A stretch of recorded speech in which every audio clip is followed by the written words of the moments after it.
levantar. Dice que de pronto, hubo una acción angélica y las cadenas se rompieron y se abrieron las puertas. Y cuando el carcelero vio aquello, los carceleros en ese momento tenían que responder por su vida, por los presos.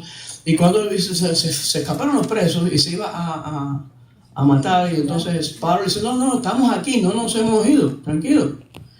Dice que ahí el carcelero recibe al evangelio como una verdad, cree, y él hace la misma pregunta. Dice que lo sacó y les dijo, señores, ¿qué debo hacer para ser salvo? O sea, aquí está la misma pregunta. Y él le dice, cree en el Señor Jesucristo y serás salvo tú y tu casa. Aquí vemos de nuevo la respuesta está relacionada con la fe. Entonces, el mismo apóstol Pablo, él era, ustedes conocen la historia, perseguidor terrible de la iglesia, uno de los grandes enemigos que asolaba la iglesia. Y cuando iba en el camino de Damasco, se le aparece el Señor y lo impacta y él cae al suelo. Y ahí queda abatido. Dice que a partir de ahí perdió la vista, no veía.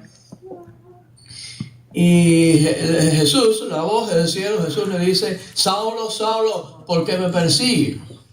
Le dice, te es dura cosa dar cosas contra el aguijón.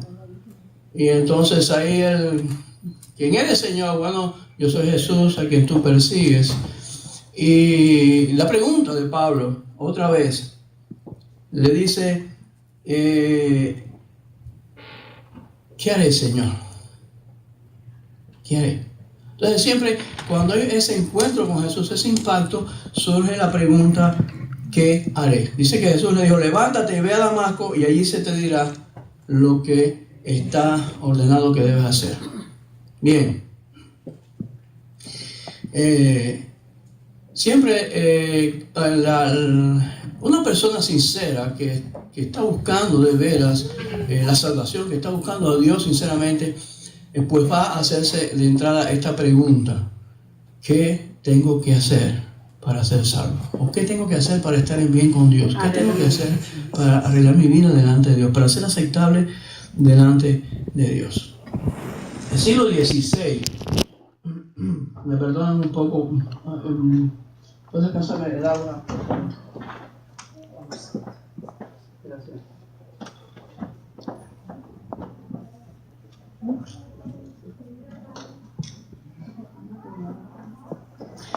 En el siglo XVI, cuando la iglesia estaba en una de las crisis más horribles de la historia, el verdadero evangelio estaba apagado, la iglesia católica dominaba y casi nadie estaba predicando. De vez en cuando se levantaba alguno predicando la verdad y era aplastado, lo quemaban en la hoguera. Y había un monje que era muy de esa gente superdotada, un genio. Y el monje, él había aprendido, como se le enseña a los buenos católicos, que hay que azotarse, hay que exigirse para purificarse, para poder ser aceptado por Dios. Y este hombre era muy sincero y muy inteligente.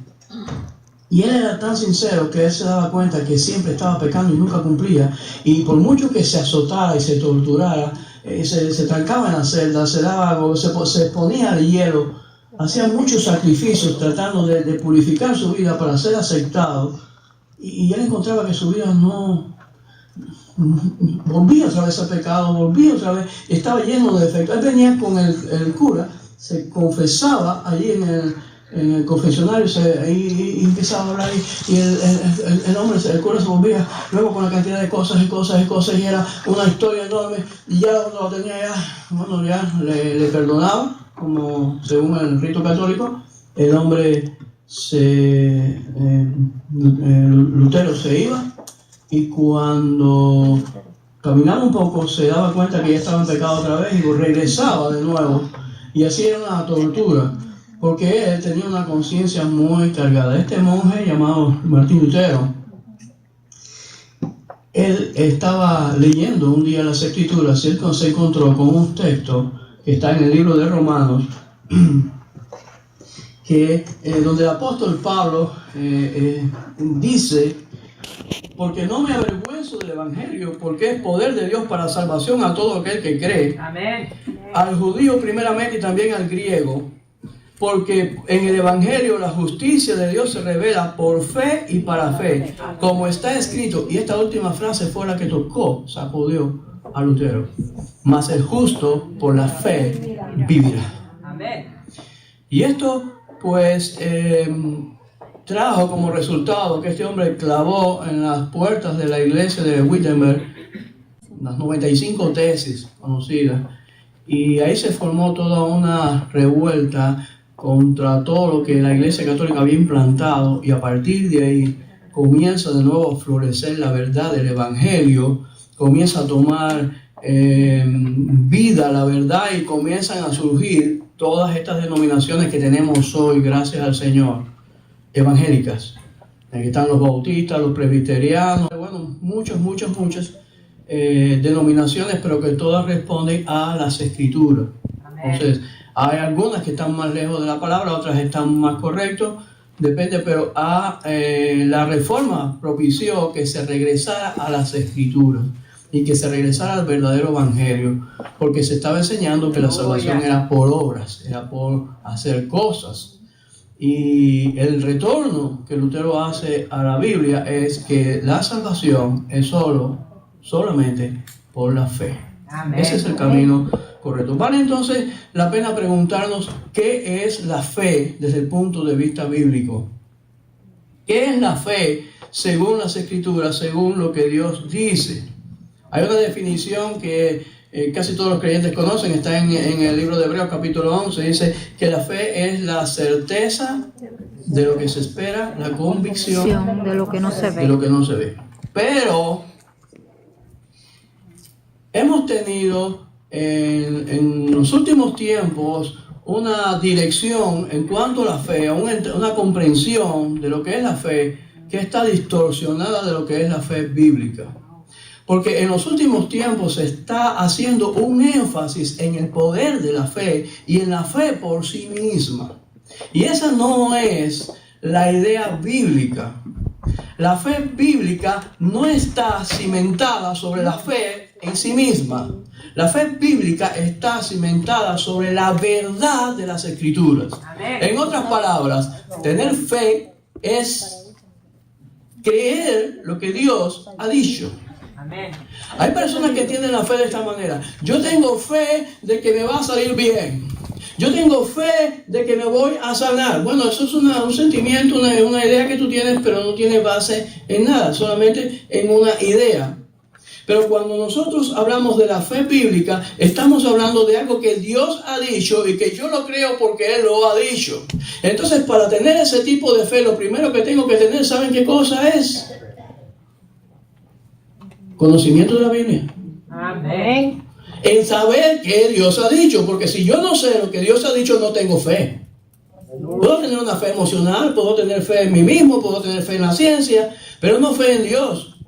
Porque la fe bíblica es que yo sé lo que Dios dice y yo creo lo que Dios dice, y entonces esa fe que actúa en mí está basada en que Dios es verdadero, yo creo que Él es verdadero y sé que lo que dice es verdad. Entonces yo creo, y esa es la fe que Dios valora, o la fe desde el punto de vista bíblico. Pudiéramos compararlo con una escalera y pudiéramos decir que el primer escalón es la verdad de Dios. Amén. Amén. La Biblia hay dos cosas que van paralelas en la Biblia.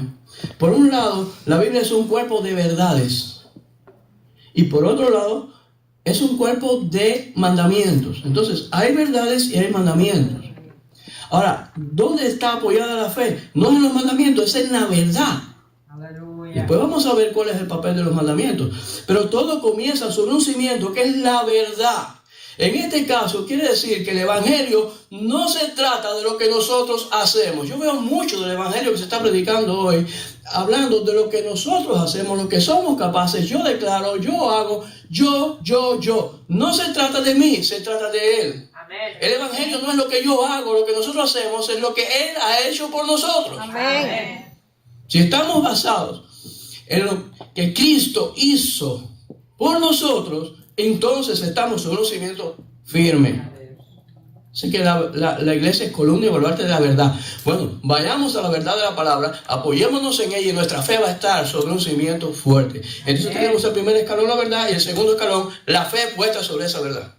La Biblia es la verdad y la verdad está ahí, pero puede que yo no la crea. Entonces no funciona. ¿Cuándo funciona? Ella es la verdad, pero yo pongo la fe sobre la verdad y la creo. ¿Bien? Cuando eso sucede, entonces hay otro paso más encima en el escalón, que es la gracia o el poder de Dios que viene a mi vida para transformarme, para hacerme otra persona y capacitarme para hacer cosas que antes no podía hacer.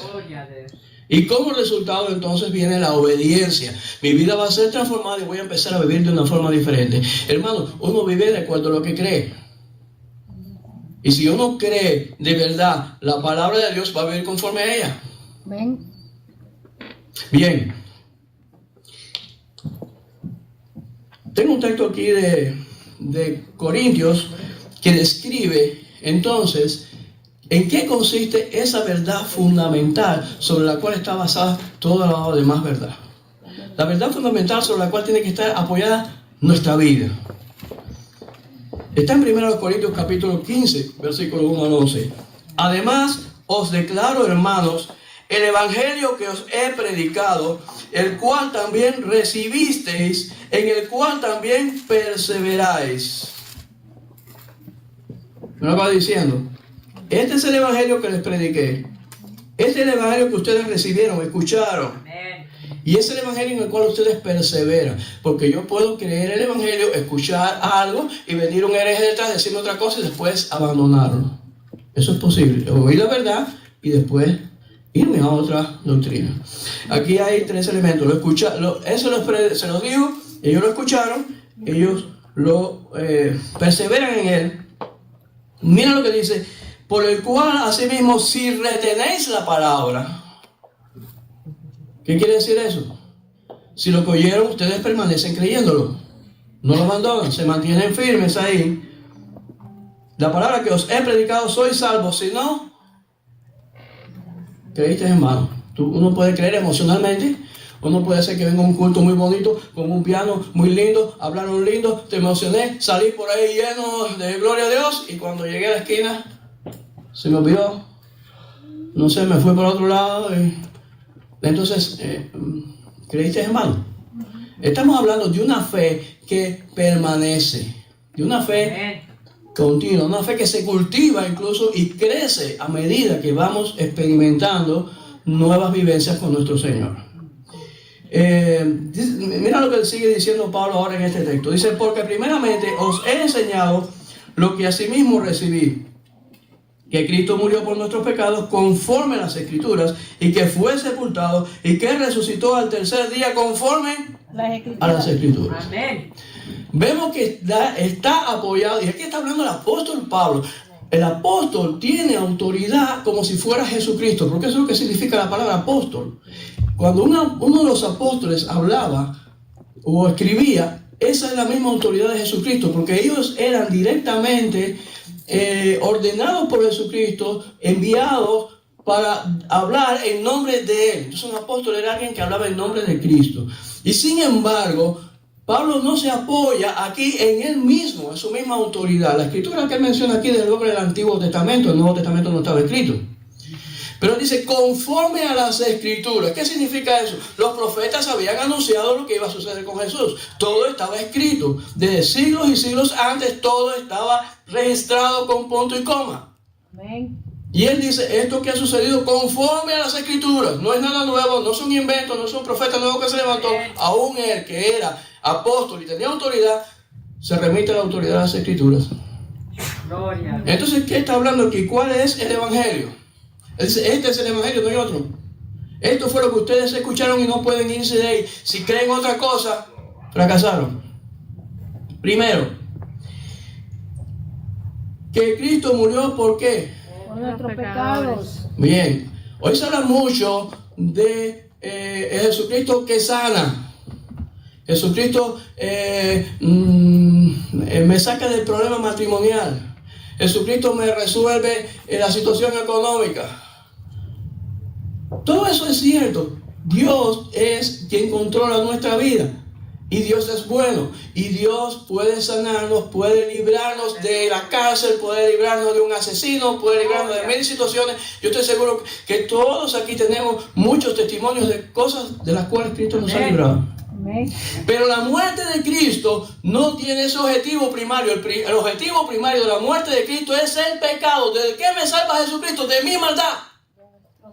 Eso es la salvación. De nuestros pecados, porque hemos ofendido a Dios, hemos hecho lo malo y por lo tanto estamos condenados al infierno. Entonces dice aquí, murió ¿por qué? Por nuestros pecados, a causa de nuestra maldad, Él sufrió y llevó nuestros dolores. Segundo,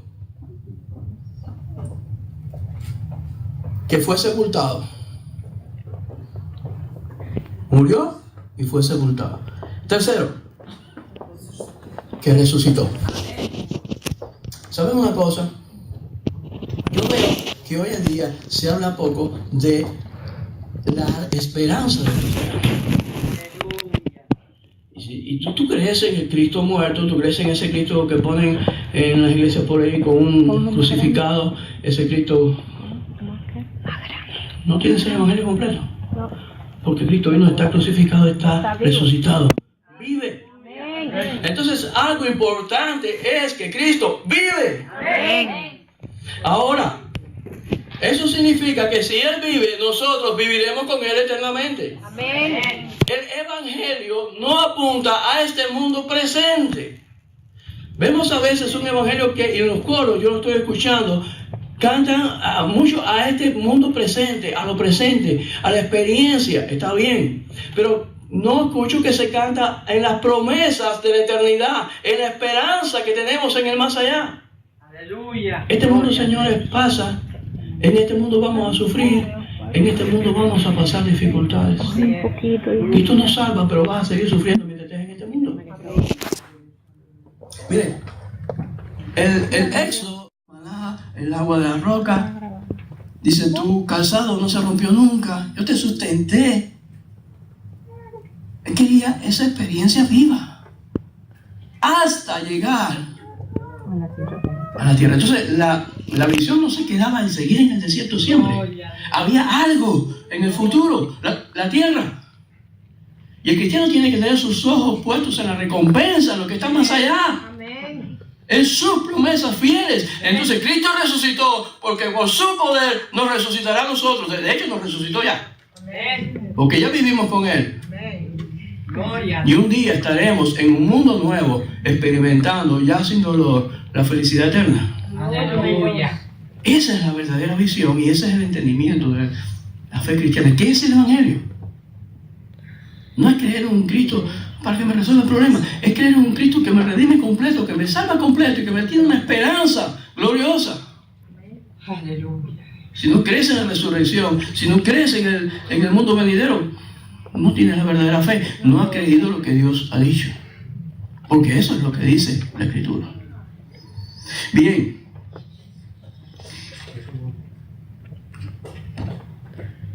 en el libro de Gálatas, el apóstol Pablo dice algo interesante acerca del evangelio. Él regaña a los Gálatas porque él les predicó el evangelio y vinieron unos herejes y lo desviaron de la fe y le empezaron a enseñar otras cosas y ellos se fueron detrás de aquello. Y miren lo que él dice aquí: estoy maravillado de que tan pronto os hayáis alejado del que os llamó por la gracia de Cristo para seguir un evangelio diferente. Y después aclarar, no que haya otro, sino que hay algunos que os perturban y quieren pervertir el evangelio de Cristo. Mas si aún nosotros o un ángel del cielo anunciare otro evangelio diferente del que os hemos anunciado, sea anatema. ¿Sabe qué quiere decir eso? Maldito sea. Maldito. Si alguien te lleva a desviarte de estos principios de la fe cristiana, sea maldito. Y lo repite, dice: como antes hemos dicho, también ahora lo repito, si alguno os predica diferente evangelio del que habéis recibido, sea anatema, sea maldito. Eso significa que no hay concesión alguna en cuanto a lo referente al Evangelio, a esta raíz central de la verdad. Cuando entramos en temas bíblicos como es Apocalipsis, como es la profecía, tenemos muchas líneas, escuelas diferentes. Tenemos entonces los premilenialistas, tenemos los postmilenialistas, tenemos los amilenialistas, algunos que creen en el milenio, otros que no creen, los posttribulacionalistas, unos creen que la tribulación va a ser antes, va a ser después, unos ven el milenio como un periodo de tiempo que va a suceder en el futuro, otros no lo creen así, lo creen como este tiempo que estamos viviendo, otros, hay muchas interpretaciones, pero lo cierto es que si eres de uno o del otro y no estás de acuerdo, eso no define, porque no es la raíz, no es el centro. En eso podemos tener diferentes opiniones, porque son cosas secundarias. Pero lo que no podemos irnos ni desviarnos nunca es de la cruz de Cristo, porque ese es el centro de todo. Si perdemos la cruz, perdemos todo. Y cuando digo la cruz, significa que Jesucristo murió por nuestros pecados, que resucitó al tercer día y que hoy vive y tiene una promesa para nosotros. Amén. Bien, entonces, no es posible cambiar ese evangelio, no es posible aceptar otra cosa. Esa es la única verdad que nos conduce hacia la gloria. Entonces, ¿qué es evangelio? ¿Es creer o es hacer? Eso es algo muy importante, porque lo que todos preguntan, como dijimos al principio, es ¿qué tengo que hacer para ser salvo? ¿Qué tengo que hacer? Ahora, la palabra evangelio significa buenas noticias o buenas nuevas. Vamos a ilustrarlo de esta forma. Alguien dice, tengo una buena noticia para ti. ¿Sí? Te voy a pagar a 15 pesos la hora. ¿Me vas a pagar 15 pesos la hora? Sí. Qué buena noticia. ¿Y qué más? Nada, solo tienes que subirte en las grandes torres por la parte de afuera, colgando a miles de pies de altura, haya frío, llueva, trueno, relampaguee, para que tú trabajes allá entre cables de alta corriente. Ya no es buena noticia. Cuando yo tengo que trabajar para obtener, es una buena noticia. Yo recuerdo un señor que estaba con nosotros al comienzo y él le pasó esto. Él quería trabajo, pero cuando le dijeron lo que era eso mismo, trabajar. En grandes peligros en el exterior, y ya le habían dado todas las obras y las cosas y fue para él, se las llevó y desistió. Pero el otro día la hija de Marisa nos dice, fui al parque de agua y me dieron una promoción que puedo ir gratis y puedo llevarlos. Y nos llevó y nos pasamos el día sin que nos costara nada en el parque de agua. Oye, eso sí es una buena noticia. Me han regalado algo, no tengo que hacer nada para ganarlo.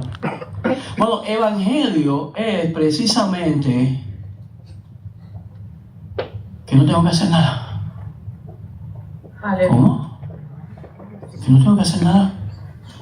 ¿Cómo es eso? Hay una única respuesta. Jesucristo lo hizo todo por nosotros. Por eso decía al principio que el evangelio es no lo que nosotros hacemos, sino lo que Él hizo por nosotros. Lo que Dios hace por nosotros. Eso es evangelio. Amén. Ahora, ¿qué tengo que hacer? Hacer.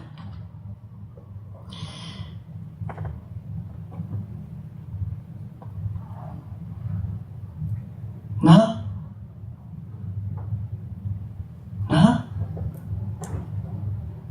La Biblia me dice que tengo que creer. Es decir, depositar mi confianza en lo que Él ha hecho. Eso es todo. Cristo murió. Y algo que quiero decir, quiero aclarar.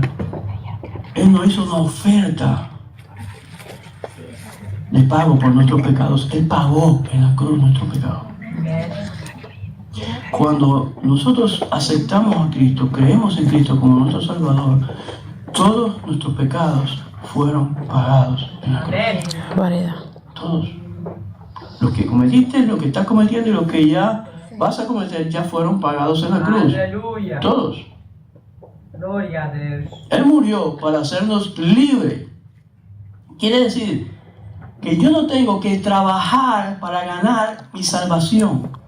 Yo no tengo que hacer cosas para ganarme la aprobación de Dios. Y eso es algo muy importante. Yo tengo que basar mi vida en el hecho de que Él pagó todos mis pecados. Aleluya. Ya soy aprobado por Él. Hay una palabra que a mí me llega mucho, siempre conmueve mi vida, que está en el libro de Efesios, en el capítulo 1, versículo 6, dice que fuimos aceptos en el amado. Aleluya. Esa palabra significa, ¿qué significa aceptado?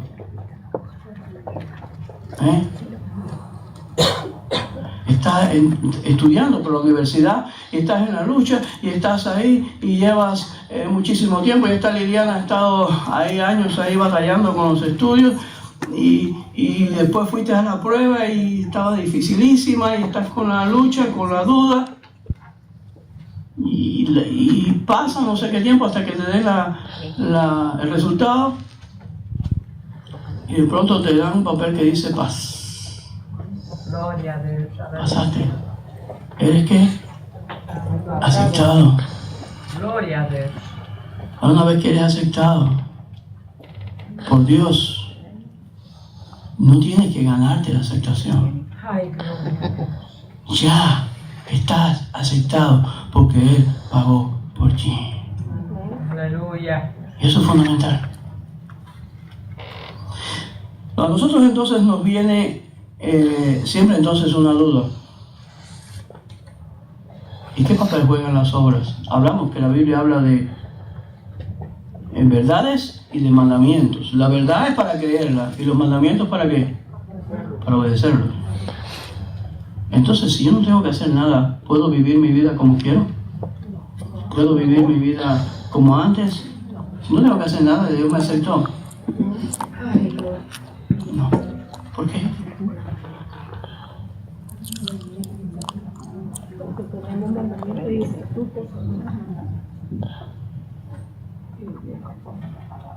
Porque yo fui salvado de mis pecados. Amén.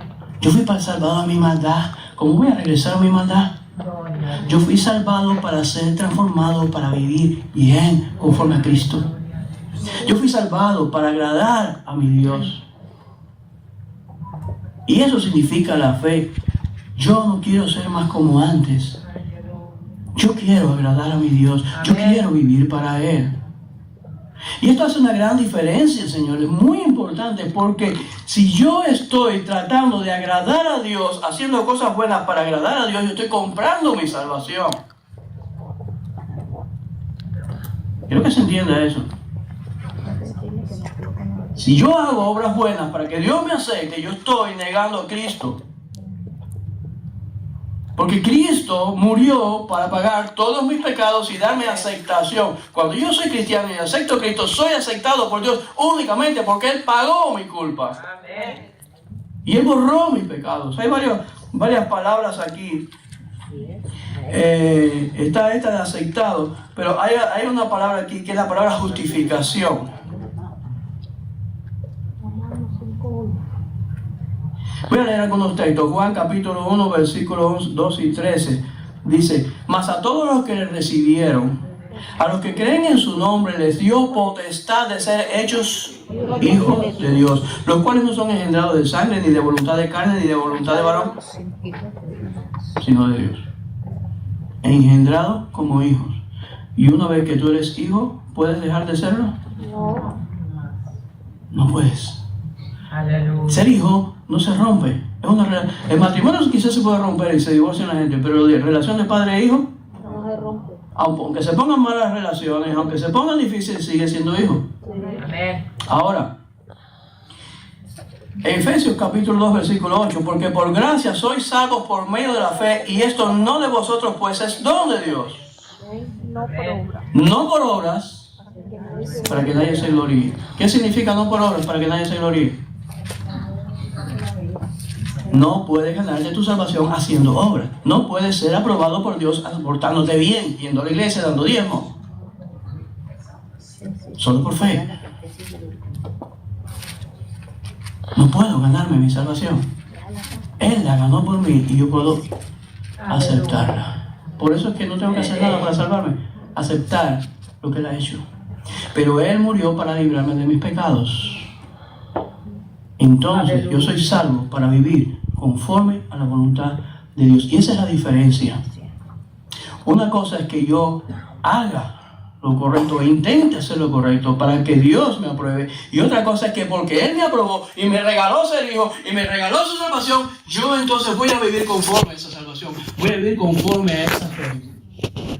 Y eso me da libertad. ¿Sabes por qué? Porque si yo me estoy ganando mi salvación y yo no lo logro, y de hecho no lo voy a lograr, yo nunca voy a vivir de tal manera que Dios apruebe todo lo que yo hago, siempre voy a fracasar. Yo termino en el infierno. Por eso dice no por obras, para que nadie se gloríe, para que nadie, pues si yo sí viví la vida cristiana, yo sí soy un gran cristiano, Dios aquí estoy, mírame perfecto, para que nadie se gloríe. Yo tengo que bajar mi cabeza y eso es arrepentirse. Decir, Dios, yo fracaso, yo no soy capaz de vivir lo que tú quieres que yo viva. No soy capaz. Santo Dios. Yo necesito un Salvador. Yo necesito quien me justifique. Y ese es Jesucristo. Amén. Amén. Y entonces en gratitud, yo vivo, yo le agrado, pero con libertad. Porque si fracaso, tengo perdón en la cruz. Gracias. Si fracaso, tengo una mano fuerte que me levanta. Y hay poder en mi vida para ser transformado, para ser mejor y para poder acercarme cada vez más al ideal cristiano. Pero con libertad, con descanso, porque ya estoy aceptado. La otra palabra es justificación. Dice Romanos 5:1, justificados pues por la fe, somos justificados. ¿Qué significa justificación? Esta es una palabra legal. Se usa es un término legal de un juez que te declara justo. Eso es lo que significa justificación. Mediante la cruz, nosotros hemos sido declarados justos delante del juez. Vas al tribunal, estás acusado, has hecho un montón de cosas y seguro que te van a poner una multa altísima y de pronto el juez dice, estás libre, Gloria a no eres Dios. culpable. ¿Qué ha pasado? Alguien pagó mis deudas, alguien pagó mis culpas y ahora el juez me declara justo. En Cristo somos declarados justos.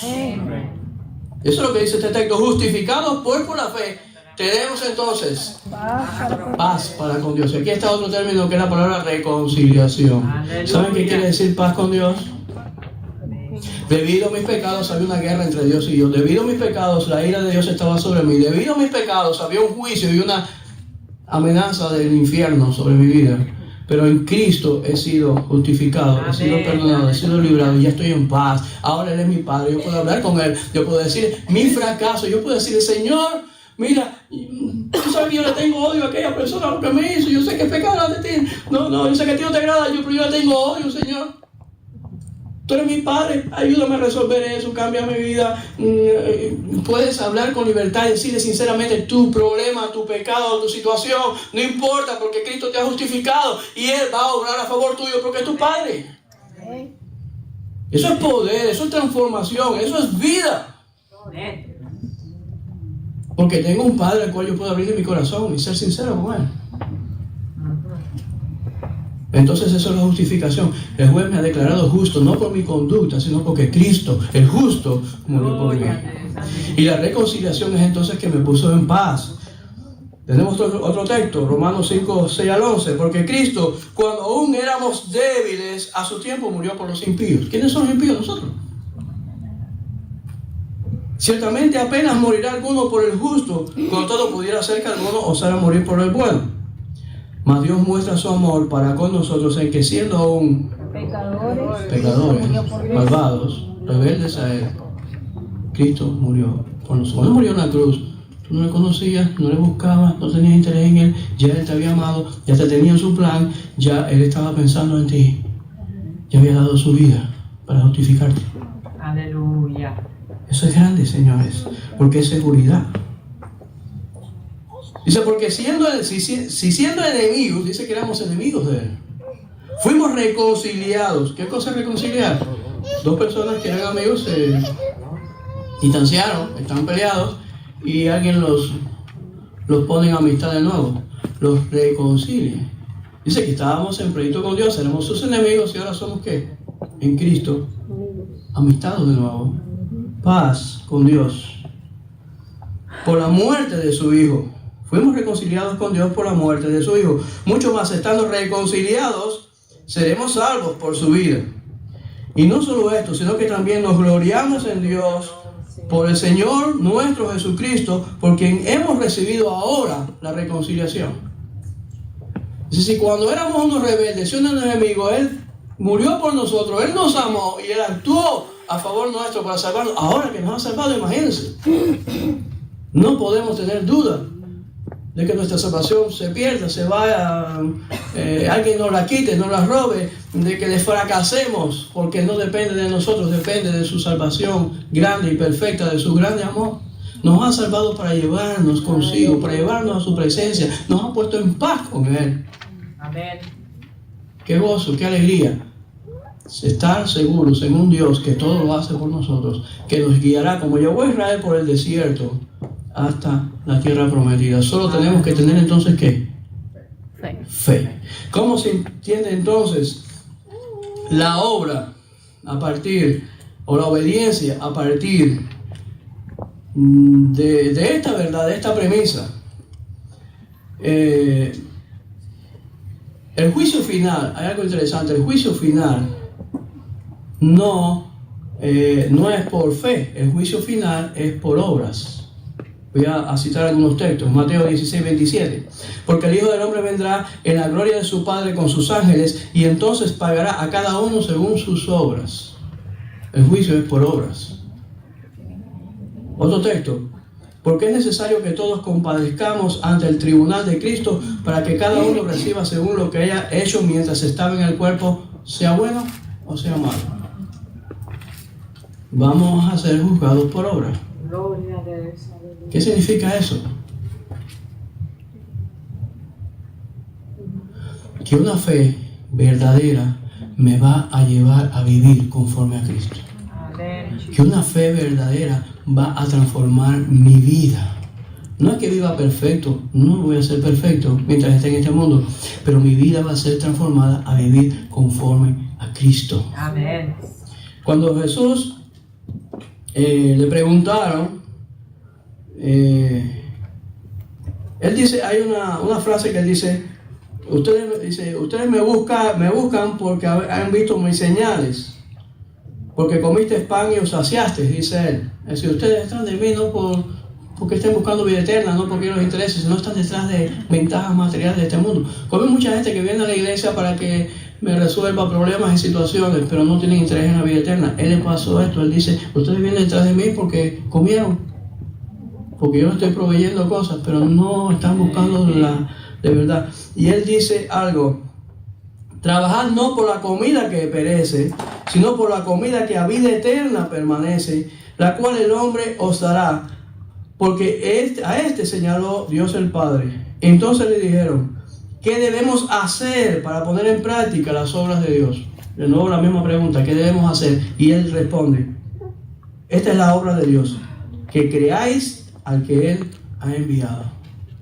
Entonces la obra de Dios se resume en una fe viva que nos lleva a actuar y a vivir conforme a lo que decimos que creemos. Si yo digo que soy cristiano, pero mi vida está lejos de la vida cristiana, yo no adoro a Dios, yo no le alabo, yo no vivo conforme a lo que Él quiere, mi fe es falsa, yo no creo nada, porque no está en correspondencia lo que creo con lo que vivo. Lo que yo creo me va a llevar a vivir de una forma determinada. Si yo creo verdaderamente en la salvación que Cristo me ha dado, que hay un lugar donde no va a haber pecado, yo me voy a apartar del pecado. Yo me voy a apartar de lo malo. Yo voy a luchar por purificar mi vida. Aleluya. Y esa es la demostración de mi fe. El día del juicio voy a ser juzgado por obra. ¿Por qué? Porque mis obras van a demostrar si yo creí o no. Hay montones de personas que yo he visto, cristianos, muy cristianos, y sus obras están muy lejos de ser cristianos. Entonces, el día del juicio, sus obras no van a probar que es cristiano. ¿Cómo yo pruebo que he creído? Porque he vivido conforme a lo que digo que creo. Yo puedo tener una fe emocional, pero no una fe real. Una fe real me va a llevar a vivir conforme a lo que creo. Entonces, la obediencia no es lo que yo hago para salvarme, es el resultado de mi fe. Amén. Es el resultado de lo que he creído. La ley, cuando yo trato de salvarme por ley, trato de salvarme por obra, me sucede algo terrible. Si yo me enfrento con la Escritura, yo me enfrento con la Biblia, yo veo todo lo que Dios demanda, yo me horrorizo. Porque está muy lejos de que yo no pueda. En el sistema de discipulado que nosotros hemos hecho, hacemos un ejercicio, ponemos una parte práctica y le damos a la persona un mandamiento para que lo guarde durante la semana. O sea, uno cada día. Le decimos, en esta semana, hasta la otra vez que vengas a verme o nos veamos, yo te voy a dejar de tarea unos mandamientos seleccionados, uno por cada día. De tantos mandamientos que hay en la Biblia, yo te voy a dar uno por cada día, 7 mandamientos, para que tú trates de guardarlo un solo día. El resultado es que vienen diciendo, fracasé. Y un solo mandamiento. Imagínense todos los mandamientos a la misma vez. No podemos. Salvarse por obra es terminar condenado. Porque la ley, entonces, si vas por ley, la ley te va a decir, tú tienes que cumplir todo lo que yo digo, todo lo que está escrito, punto por punto, y si fracasas en un solo punto, vas por el infierno. Pero si yo voy por fe, yo voy justificado en Cristo, yo voy ya amistado con Dios, ya yo no voy por ley. Mis obras van a ser el resultado de mi amor a Dios. Mis obras van a ser el resultado de mi amor a una buena actitud, a una vida recta, a una vida limpia. Porque lo voy a amar, lo voy a desear. Y eso da poder en mi vida para que de veras pueda hacerlo. Cuando intento hacerlo por ley, estoy en esclavitud. Cuando intento hacerlo por ley, no hay poder en mí para lograrlo y fracaso. Y lo que entonces hago es poner una máscara de hipocresía. Los religiosos, los que están en otra creencia que no es el Evangelio, ellos imponen una serie de leyes, transforman y crean una serie de leyes, y la realidad es que entonces esas leyes no las podemos vivir, ninguno podemos vivir al nivel que Dios demanda, y entonces surge una máscara, y entonces le doy una cara a todo el mundo. ¿Qué pasaba con los fariseos? La palabra misma fariseo significa hipócrita ya. Cuando dice, este es un fariseo, está diciendo es un hipócrita. Porque era una máscara de apariencia, porque la verdad es que no podemos vivir. Pero cuando tú vienes a Cristo por medio de la fe, Amén. Y estás justificado, descansas en esa salvación que Él te ha dado, ¿qué sucede? Hay poder en tu vida para obedecer. Tu vida va a ser transformada de verdad y vas a vivir limpia y sinceramente delante de Dios, aunque no de forma perfecta, con libertad, pero rectamente y en obediencia, y tu vida va a crecer. ¿Qué tenemos que hacer, señores? Una y otra vez, regresar a esta verdad central del Evangelio. Cristo murió por mis pecados, Cristo me justificó, en Él estoy libre y a Él le pertenezco. Ahora no soy dueño de mí. Él me compró con su sangre, ahora soy dueño de Él. Propiedad de Cristo. Por tanto, yo le obedezco por amor. Amén. Porque Él es mi Dios. Decimos que venimos a adorarle. ¿Qué cosa es venir a adorar? ¿Qué es adorar? Cuando tú dices a alguien, yo te adoro, ¿qué cosa estás diciendo? Te amo profundamente. Cuando decimos, te vengo a adorar, de veras vienes a deleitarte con Él y decirle, eres lo mejor en mi vida, eres lo más grande, eres lo único, eres el centro. Eso es adoración. De esa experiencia de gratitud por lo que Él hizo en mi vida, y por lo que está haciendo todos los días, y por lo que va a hacer hasta el fin. Amén. Eso es adoración, amor sincero en respuesta. Dice que le amamos ¿por qué? Porque Él nos amó primero. Entonces nuestro amor es respuesta. El Evangelio comienza en el cielo, no en nosotros. No se trata de mí ni de ti. Se trata de qué? De Él, de sus grandes obras que ha hecho en nuestra vida. Y eso transforma, eso salva, y eso hace que nuestra vida pueda influir sobre los demás para que también reciban esta salvación tan grande que nos ha sido regalada. A Él sea la gloria. Amén. Amén.